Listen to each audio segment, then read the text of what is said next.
Hi, everybody. Welcome to a very special edition of Conversations with Calvin, something that I've been preparing for several days. I was telling Chandler Henry, before he went on air here. I've been preparing for this. I've watched the movie we're going to be talking about, Journey to the UFC, Joe Pyfer. I have voluminous, which is a great word. I looked that up before we went on air. Voluminous notes. That means a lot of notes on the movie. And by the way, just to pique all of your curiosities, the movie that I watched that Chandler created, uh, and I'm a movie person. I think you all know I'm an old movie person. It's my life. It's my soul. My whole life changed because of my love of movies, Casablanca. So what I took out, just some of the peak words. What I saw last night, we're going to talk about it now, is riveting. It's brutally honest, beyond brutally honest. It's just honest. Half the time, I didn't know if it was real and not real.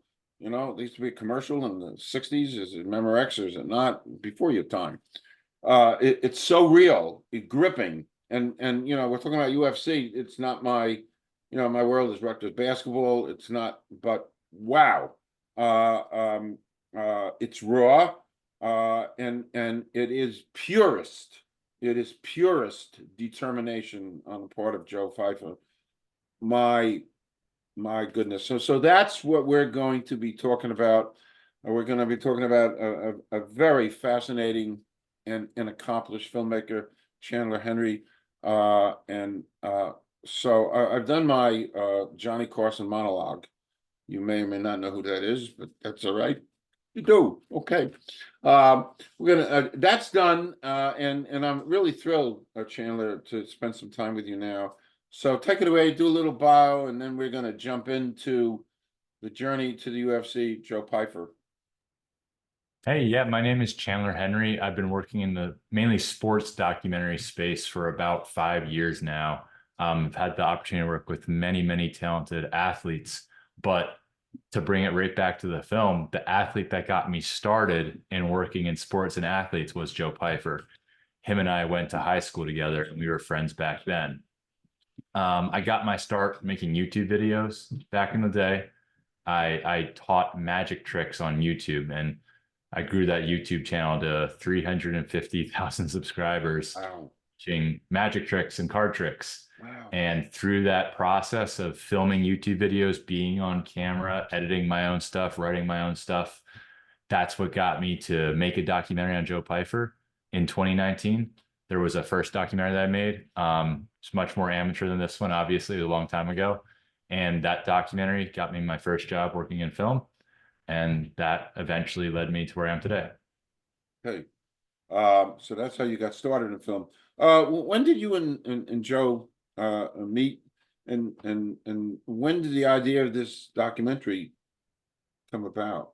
So when I was in high school, I got a food poisoning that made me very, very sick. So sick that I had to miss an entire year of high school. I lost Wow. almost 100 pounds.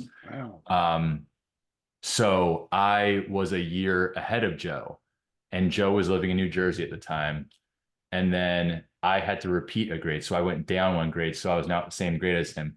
At the same time, how destiny has it is he moves from New Jersey to Philadelphia area and starts going to Pancras High School as a new kid. And then I switched schools because I missed a grade. And we both ended up both being the new kid at Pancras High School our junior year. Um, we became friends pretty quickly, just because we were both athletes and involved in sports. Mine was basketball, his was wrestling. Um, weren't the best of friends, but just, typical friends. Um, we'll get into why his life was a little bit different than other kids back then, but I was a little bit aware of some of the troubles he was having. Not very, very aware of the darkness of it, but I was a little bit aware. Um, as we go to college, I went to college. Joe decided to pursue professional fighting full time. I went right into that. And I never missed a fight watching the live streams. And I remember being in college, we were watching the fights on Instagram Live. And I would tell my friends at college, you got to come watch my friend. He knocks everybody out. and we were like watching it in blurry footage on Instagram Live. I was working my YouTube channel at the time while I was in college, and I had about 80,000 subscribers. Like I said, it was card trick videos, but as I was making these videos, I kind of fell in love with filmmaking because I was making like little films on YouTube, if you think about it that way. But I was getting better at it, so I wanted to do something more serious with it. Like I wanted something cool to film.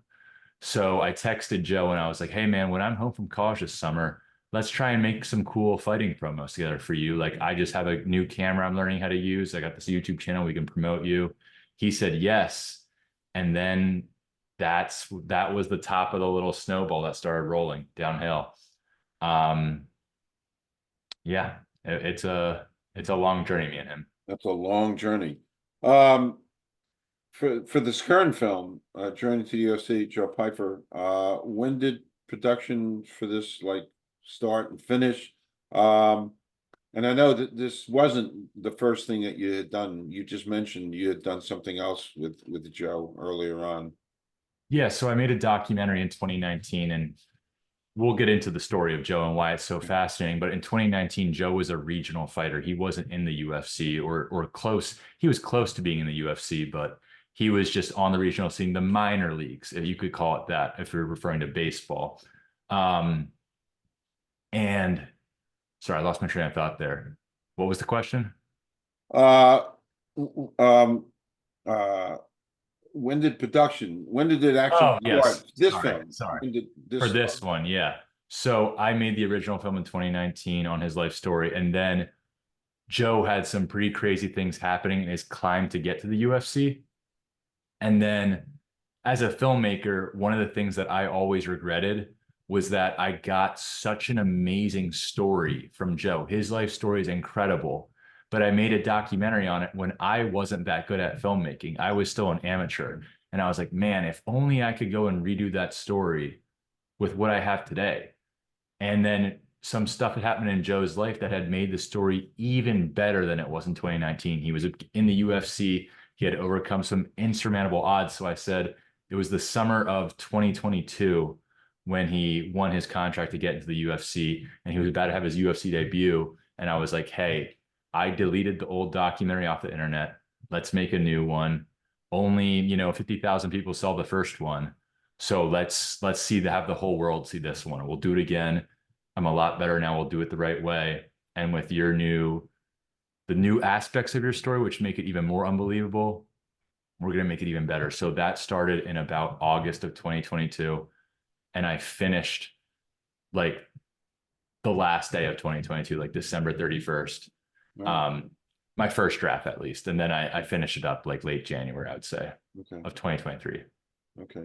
Um, by the way, I love the fact that you're an independent. I love the world. I love the word independent filmmaker. One of the things I love about the Garden State Film Festival, where you're going to be on March 24th. I should show this. The Garden State Film Festival. You're going to be there March 24th, which is a Sunday, I believe, to show this, and also to peek. I grabbed this off a picture of Joe and Sam, actually. It's a great picture. You can see the way he's looking at him. I get moved by these. And that's from the first documentary. So that's one of the really Wow. special things is that because if you think about lots of these famous fighters, they don't have great footage of them from when before they made it big. I was able to take all the source footage of that first documentary in 2019 and bring it into this one. So it's really the production of this documentary was only 5 months, but in reality it was almost 6 years because I Wow. was using all my stuff because I've covered him and followed him over those full 6 years, and all of that footage is in there. You could see the emotion. I mean, and I get into this stuff. I always look beneath the surface, and you could see the emotion, and the love and the respect on Joe's face with Sam.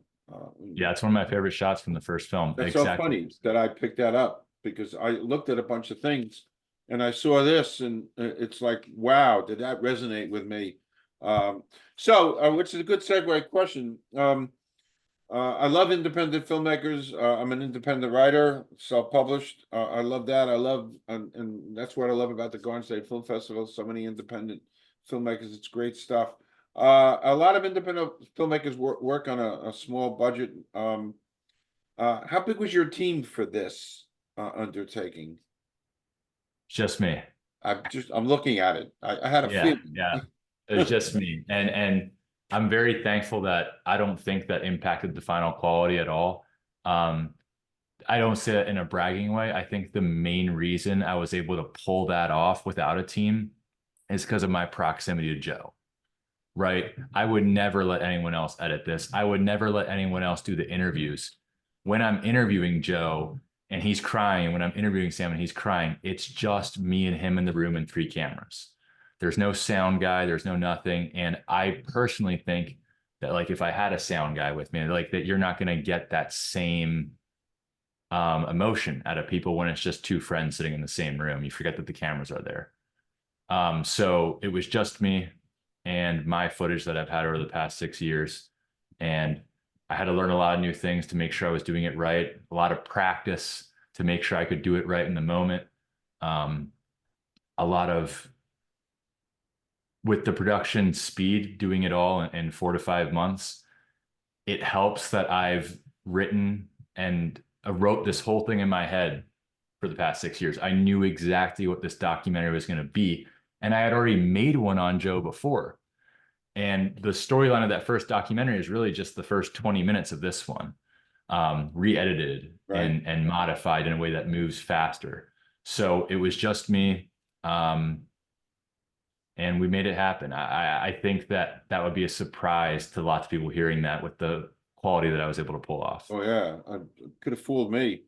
I mean, the shots that I saw, I mean, it's just so brutally honest and real. I'm just, and again, it had me gripped, and it made me write 7 pages of notes. I'm absorbing.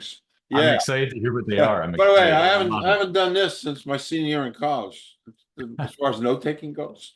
So I think all film people are the same where it's just like just having someone watch your film is like a very exciting thing. It doesn't get old. You're like, what did you think? What did you think? Because it's like a window into my mind in a yeah. sense, you know?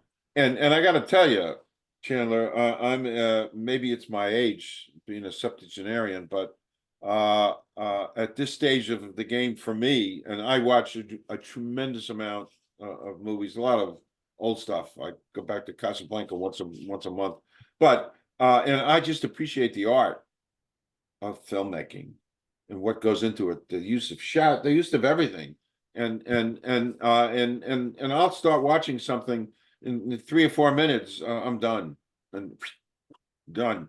I don't care what anybody says. It's so the fact that I was so glued, and I know I'm interviewing you, but to take notes is testament to your work. Thank you. I mean that. Yeah, and that kind of stuff.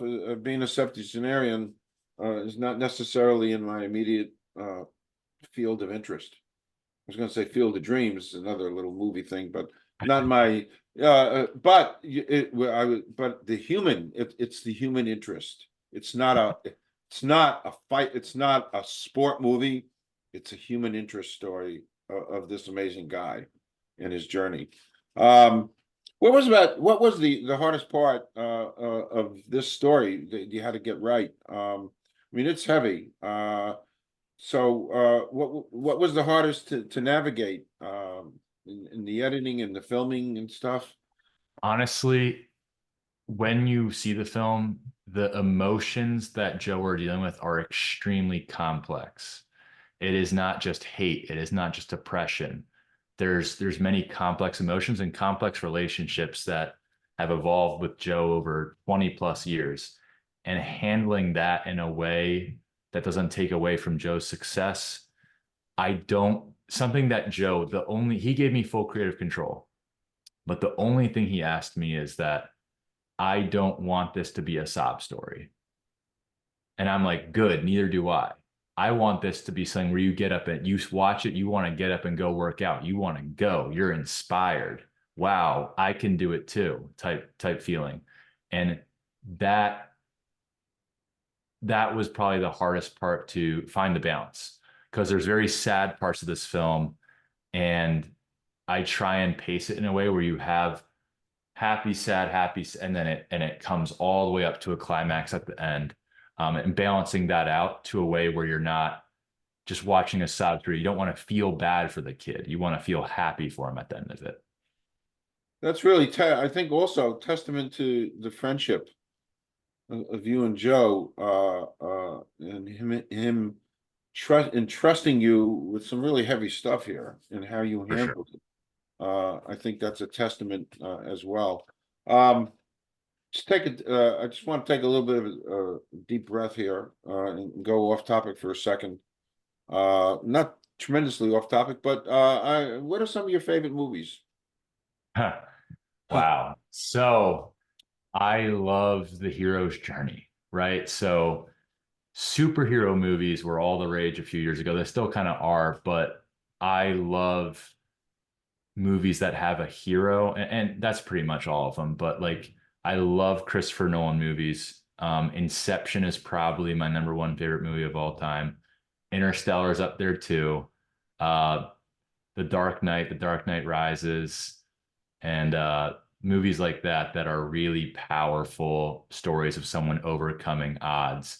And Like something that Oppenheimer, like Oppenheimer. yeah, love Oppenheimer. Yeah, And I started watching it last night. for me, one other important too is that I love it when, I think it's because I work in documentaries.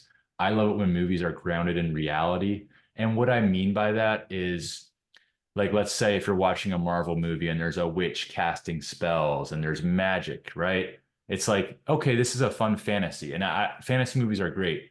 I love it when movies where your brain can convince yourself that maybe this could have happened in real life. Like in Iron Man 1, when he puts on his first suit, you're like, maybe a billionaire could build an Iron Man suit that cool, you know? Or Interstellar, where it's like maybe wormholes are real, where it's just a smidge above reality. And one of my other favorite movies is Top Gun Maverick, where it's like, could some of the jet planes make maneuvers like that? I don't know, but the movie made me think it's possible, and now I'm inspired. So I love movies like that that are just a little bit above reality, that are unbelievable stories told in our world with our physics. And one of the things that I said in when we premiered this film um, last May was, what I love about this movie, with this documentary, is I do think the story itself with Joe's story is so unbelievable that if it didn't happen and if it was a script that I wrote, a piece of fiction, a narrative, that I do genuinely think that presenting to people, they would say, it's a little too unrealistic. But it happened in real life, so it worked. It's a documentary. Yeah, and funny, I did think that a couple of times, thinking this could have been, could have been like a Rocky type movie, could have Right. been fiction. Um, it's funny. I was at the Garden State um, Film Festival, and I met Chuck Wepner. He was a boxer. Um, he was a boxer, and he actually was a lot of people don't know this. He actually was the role model that Sylvester Stallone used for Rocky. Oh, wow. Yeah, he actually fought. I think he fought Muhammad Ali, and lasted a couple of rounds. He was from Bayonne, New Jersey. Big guy. I met him. He was as tall as me, not as tall as you. But no, I don't think anybody knows this. But Chuck Wepner was the character Rocky in Oh, wow. and when the Rocky hit and became what it became, Chuck Wepner sued. True story. He Wow. sued Sylvester Stallone because it's his story, and he won, and he got some money. Wow. I didn't Yeah, know it is that. a wow. It is a wow. But Joe anyway, loves those Rocky movies. He grew up on them. yep, Whenever same he's here. working out, he's always playing the Rocky theme music and stuff like that. Same here. I mean, listen, brilliant. It's funny. I saw him last night, Stallone, being interviewed or something, and it's like wow, because You don't think the guy's a genius, just an absolute genius. And he disarms you. You're not thinking he's a genius in his creativity and what he's done. Like, wow. Anyway, uh, again, like I'm just such a film guy in every aspect of it. Um, um, the film is 70 minutes long, and it moves fast. I didn't even it just I actually didn't want it to end. It's like it's over, boom, you know. What do you want people to feel while they're watching this? So the most important thing when I was making this was the length. I wanted to keep it a little bit over an hour, definitely not over an hour, 20 minutes. Reason being is I do think this story could be a 3 hour one. I think there's so much stuff. There's stuff that I skipped. There's stuff that I didn't go into about homelessness, and there's other details there. But I want this to be for people who don't already have an interest in the UFC and don't already have an interest in Joe, right? So if you're a fan of Joe Pyfer, you'd watch the 3 hour long documentary. And if you're a fan of the UFC, you might watch a 3 hour long documentary. But you said that you don't watch the UFC. I want a 70-minute film for someone like you. Who is this guy? What's going on? I got to get your attention quick, and I got to move you along quick. And there are parts of the film where it slows down a little bit in the more serious parts. But once Joe makes his comeback, the final 15 minutes of that film are bam, bam, bam, bam, bam. Yeah, it was fast. I want you to feel the roller coaster It was that really we went fast. through being with Joe that full time, which is in the really sad parts, like when Joe breaks his elbow, we really did think his career was over.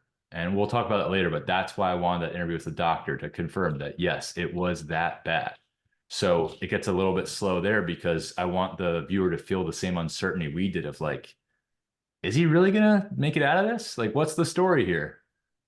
He went all that way just to fall. So when it comes to pacing, I want someone to be able to watch this who's never watched a UFC fight before and become a fan of the UFC and become a fan of Joe by watching it.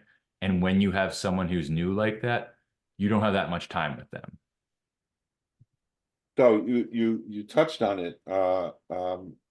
I couldn't believe the reality of the whole elbow journey Mhm. when all that happened, and with the doctor and the ossification, which I never heard of. I used to know a little medicine, but I mean, so that part, uh, which you treated fairly in depth. You did treat fairly in depth. Uh, when when that elbow thing happened and your friends, you must have, like everybody else, believed his career was over.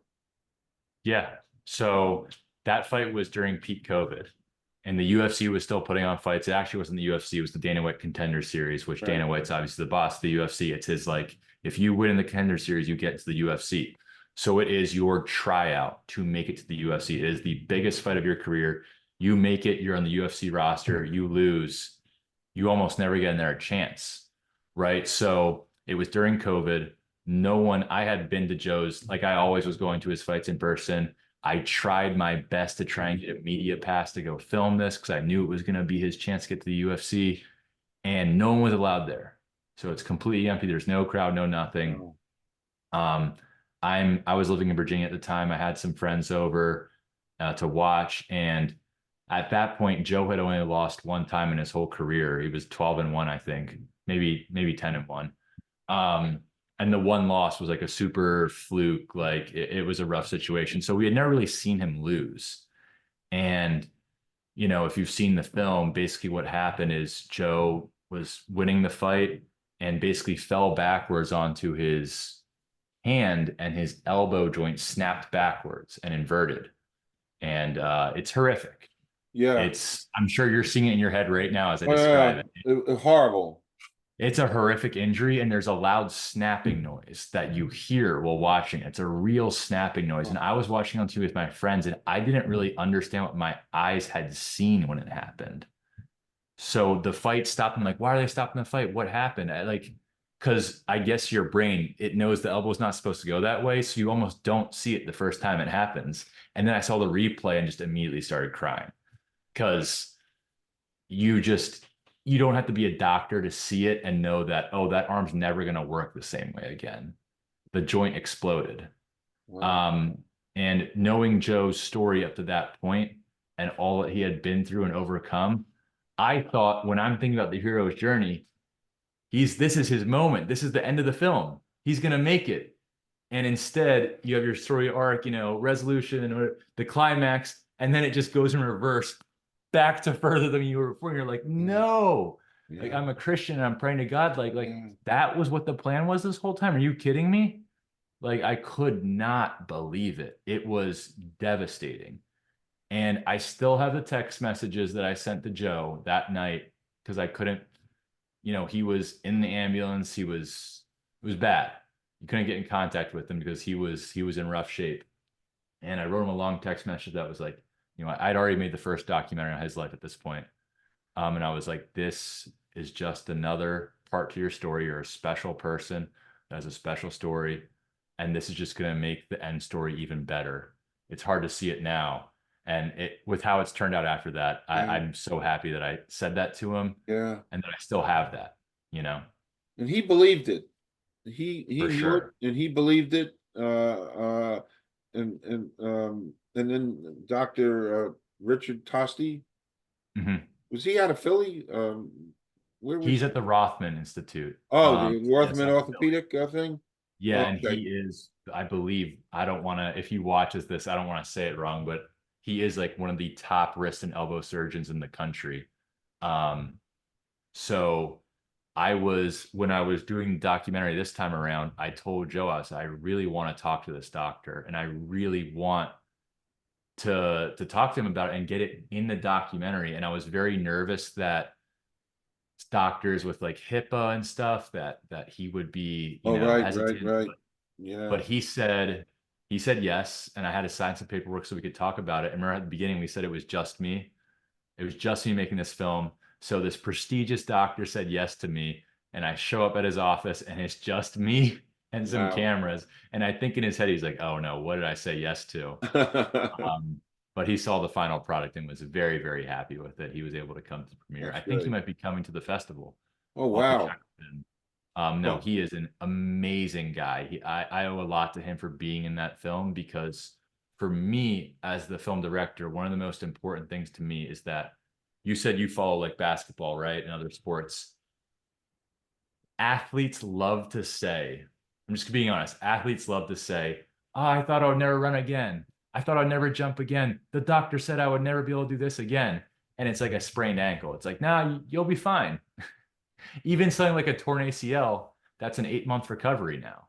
Like you're okay. Like in other sports, are there things that could be career ending? Yeah, sure. An Achilles injury could really, but even the surgery for that is very good now. This was an explosively dangerous injury.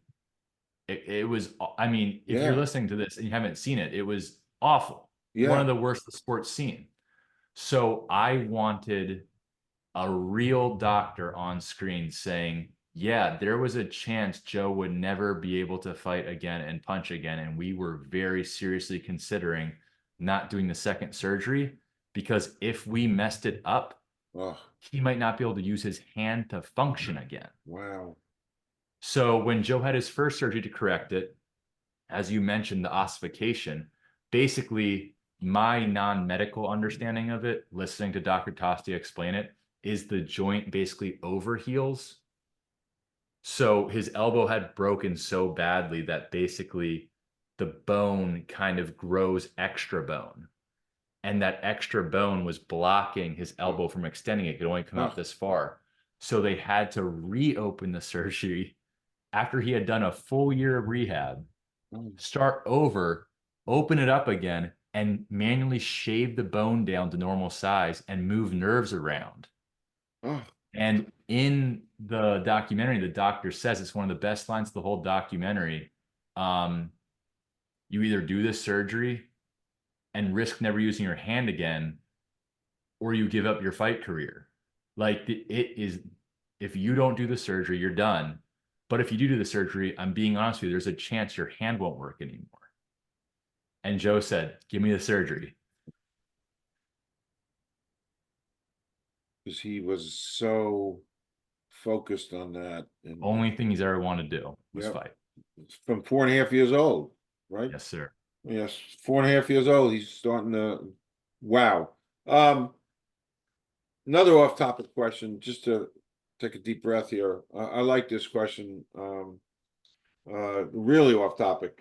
Excluding family or friends, somebody living or dead you'd like to spend a day with.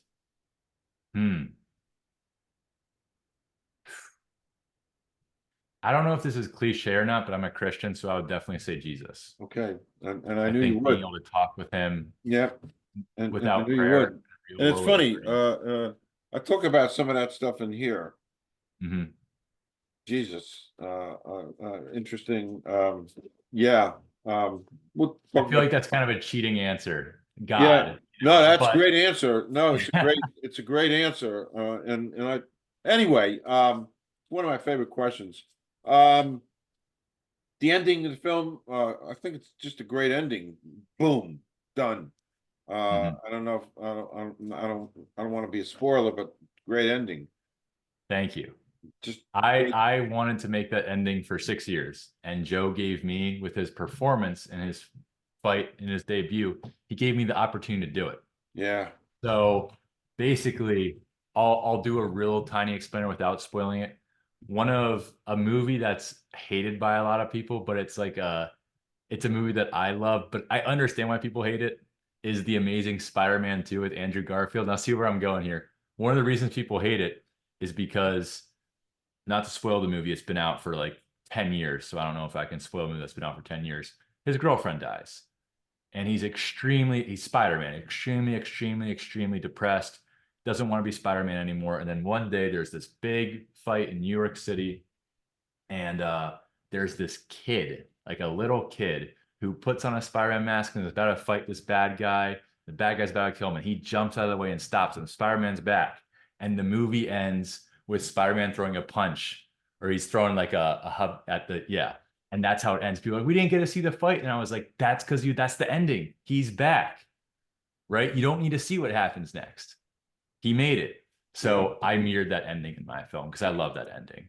Yeah, it's funny. One of the Rockies, when he gets into the ring with Apollo Creed, Mm-hmm. maybe it was two or three, and they're just gonna spar, and you just see Rocky throwing a punch, and Yeah. that's it. I mean, that was great. It's just like what you're talking about, you know? I love those endings where Yeah, it's great. Just you know what happens next. yeah, but that's all you see. That's great. Have you seen Prisoners with Jake Gyllenhaal? No, no, Oh, well, I no. won't spoil the ending of that one, but it has a very similar ending where he's Okay. looking for someone who's lost. And at the very end, you as the viewer know where the person is being held, they're kidnapped, and you hear a knock and you see him look over and he realizes where the person is and the credits roll. It's like, you know what happened. Um, where can people see this film if they're not going to the film festival? When is it coming out? So it's looking like it should be released on streaming late summer, early fall, from what I've been hearing. Okay. I don't think I can mention them by name. I don't know if I'm allowed to, but a distribution company has it. They're really excited about it. And they're telling me all good things about it. They've shown it to multiple streamers, all positive reviews. So I'm really hoping that by the time fall rolls around, you'll be able to pull up your smart TV, and whether it's whatever, there's a lot of streaming apps now, but Okay. that one of them will have it and you can just pull it up on your TV and watch it. Okay. Uh, I didn't notice until I read it, but you had your trailer on Joe Rogan. Yeah, that was a Huge, really cool experience. huge. Yeah, I heard so Joe Rogan was aware of how strong Joe's story was. And before Joe's last fight, which was a main event fight, he got a main event slot in only his fourth UFC fight. They brought him on the Joe Rogan Experience. Joe brought me just because he was like, it's a cool experience. You got to be there. And then we had premiered the film already. For something like this Garden State Film Festival, I entered the film into it, I think early September, right? So it's been a long time coming to get around to this festival. So we were waiting to release the trailer till the right time. And when we heard he was going to be on the Joe Rogan, I was like, Joe Pyfer, I was like, can you ask him if you can play the trailer on there? And he said, sure thing. And I was like, oh my gosh, it's one thing to release your trailer. It's another thing to release it on quite literally the world's biggest, most watched, most viewed podcast. So that was a really cool moment.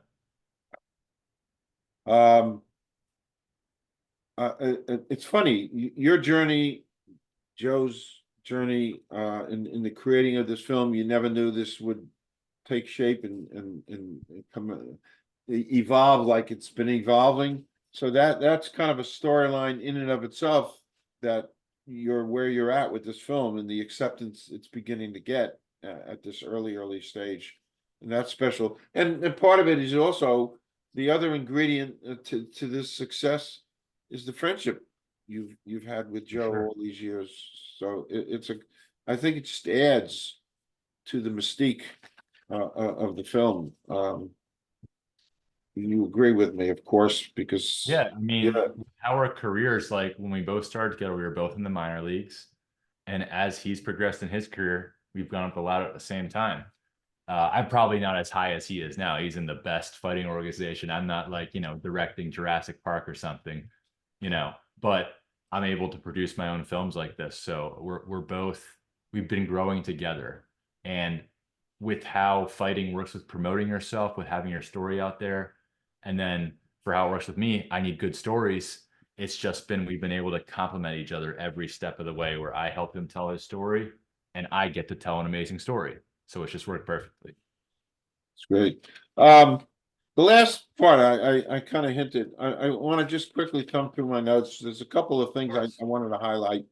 Um, by the way, I got a Will Harmon, that part about the coach, just great. And by the way, there's a part. Was it The Blind Side? Mhm. The football movie. Uh, Yes, I see what you're uh, saying. and listening to Will and stuff, and Joe on a park bench and kind of stuff, it made me think. I'm always thinking of movies, The Blind Side, and Mhm. and the kind of relationship that Will had with Joe, I think is very. By the way, there's another movie here, there is to really Let's hear delve it. into some of this stuff. A park bench. My goodness, I'm not Yeah, revealing anything. I'm just saying a yeah, park bench. I mean, wow. So, yeah. No, it's uh, brutal. in some of the words I pulled off of Will Harmon, the will to win. That's part of Joe's makeup, the will to win. Sure. Uh, and I'm not going to belabor this. Oh, I do. Is there something that uh, and I'm pretty organized. There was something Dana White said, and I love this. And you kind of said something before we went on air. I loved what he said. Be Joe Pyfer. Wow. Be Joe Pyfer. What a powerful thing to say from this guy who's Yeah, as been an this. artist, I wanted the documentary be Joe Pyfer, but I think just for how I was talking about how I want it to be an intro, right, for people who haven't seen it, journey to the UFC, Joe, like it describes a little the film more, like be Joe Pyfer. You don't really know what it's about, but if like I could just name it what I want, it would be Joe Pyfer. Yeah. Last thing, the last thing to as evidence for me that still resonates with me, and one of the most powerful things that I took out of your film, Chandler, is at one point, I guess towards the end of the film. Yeah, and it is near the end of the film. He's talking about UFC, and he's mentioning, and this is so poignant, and I'm so glad you put it in, because it just stuck with me, and I gave it 3 stars. That's as high as I go, Wow, and thank you. When that's you a said three three star. stars at the start, in my head, I was like, is that out of five? Uh-oh, No, no, 60%. no. It's just a 3 star thing in my Okay. notes. That's funny because I was like, oh no, he didn't like that. I'm kidding. No, no, 3 stars in my notes. I only do 3 stars in my. This is note taking, but Gotcha. it, Thank you. Thank you. Thank you. my father is still not in my life. It's almost a quote. I love him and I despise him, and I'm thankful for him. and that's just beautifully poignant. Wow. And that just kind of sums it all up. So my journey, having met you and having got to know Joe Pyfer, I'd love to meet him someday. Hey, you never know. A great inspiration, a great inspiration for armies and armies of young people on their journey to For just sure. know and appreciate what he's all about. And thank you for bringing that story. So we're Perfectly. yeah, so this is a great way to end this. And again, just showing folks, Garden State Film Festival, and just one of the great pictures that what a picture was worth 1,000 words. I could probably write an essay, 1,000 words about that. Thank you so much.